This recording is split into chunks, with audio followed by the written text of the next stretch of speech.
So an example that I have of a time that I used SOP during a CFT meeting was when I was transferring a case from FM to IFM.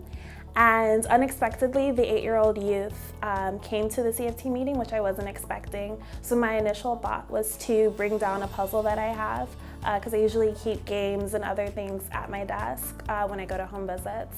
So I brought down the puzzle and I had the youth work on it while we kind of continued through the meeting. And I made sure that the language that we were using throughout was really child sensitive, because this was a case where there was a lot of physical harm to her. And it was years ago, but it's also going to be very current for her because she's still so young. So while we were talking, I was making sure that she was distracted but could pay attention when she wanted to. And I actually had her move closer to me so that while her mom was kind of explaining things and getting a little bit more emotional, she wasn't getting a lot of that emotional impact from her mom.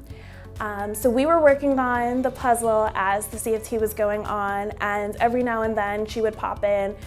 She said some of her worries, and she was using me kind of as a megaphone, so anytime that she wanted to speak, instead of speaking directly to the group, I would ask her if she wanted to share something. She'd whisper it in my ear. I'd ask her if it was okay if I shared it with everyone, and then I shared it with the group.